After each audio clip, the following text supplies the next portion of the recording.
Experience of black people in World War II.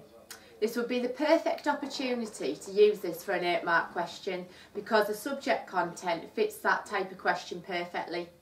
So there's a lot of different things you need to write about with this, and the key thing is to put all the points in, and at the very end you need to try and conclude about how much progress was made from them fighting in the Second World War. So originally black people had not been allowed to fight in the US Army. But this all changed under Roosevelt, and in 1942, in the Second World War, it was said that black African Americans were allowed to go into the armed forces.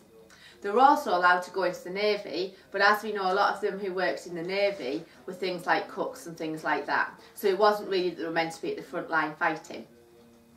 Now, because on the military bases there was blacks and whites, there was quite a lot of racism on the training bases there, and they got taught separately, but they still obviously had to socialise together, so there were some issues there. And the reason why some people see the Second World War as a turning point for black African Americans is purely because it showed them that when they went to other countries, like Britain, there wasn't the level of racism that there was in America. In fact, they didn't see very much at all. Occasionally there was the odd fight over a girlfriend or something like that, but it was very, very rare that they would see any level of racism like they had at home.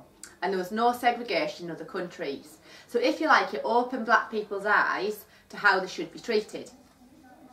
Another reason why they thought it was important for them to fight in the war is if they were good enough to fight for their country in World War II, then when they got home they felt they were good enough to sit in a restaurant with white people. And this absolutely changed their opinion of themselves, and it gave them a level of confidence and a sort of black consciousness that they'd never had before.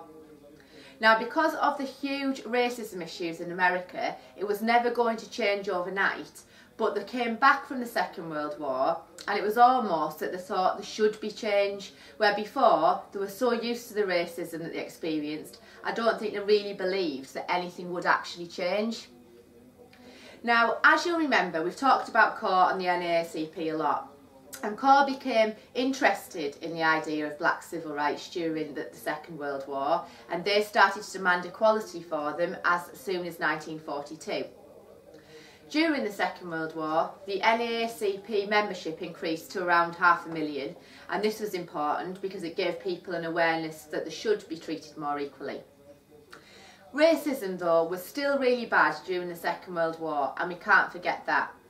The perfect example of this is that the Red Cross actually had to separate black and white blood because the white people would not have black blood for blood transfusions. Now, bearing in mind that people were desperate for blood transfusions during the war, it really shows the height of the racism that was there. It was also a little bit ironic that obviously the black African Americans are fighting against the racism of the Nazis, but in reality the racism that they faced back home wasn't much different. So some intelligent black people saw that as a real issue. There were certainly, though, some opportunities for black African Americans at this time. A lot of them took the opportunity to move north because it was less racist. So about 2 million moved north during the Second World War. And also lots of jobs appeared for them. Because if you think about it, with all of the soldiers away at war, what you'd find is there'd be, openings in jobs that black people obviously took, and also about 1 million were employed in munitions factories. So all of these things were a real positive.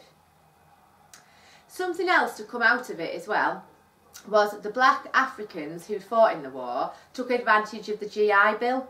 So they were allowed, once they'd finished fighting, to do college courses, learn a skill, learn a trade, so they had something that they could be employed in later on. And this obviously was due to the fact that they'd actually fought in the war. It was almost like a reward. And this meant that a lot of these became much more intelligent and got a decent education, and these people were to play a major role in the civil rights movement 15 years later. So that was important that they were in that.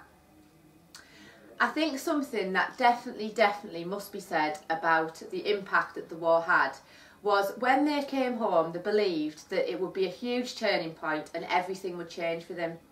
Sadly, this was not the case.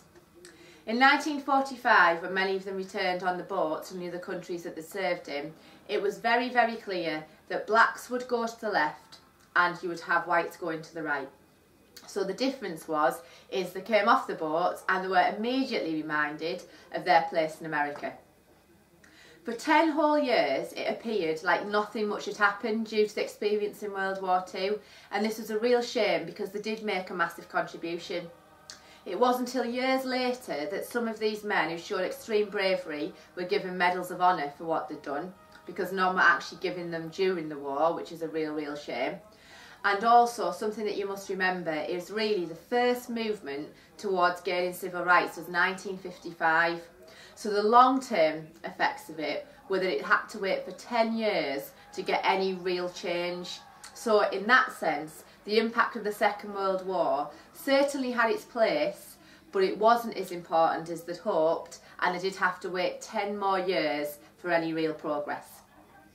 Remember to put all of those things in and try and get to your conclusion and say about the short-term and long-term effects of the impact of the Second World War.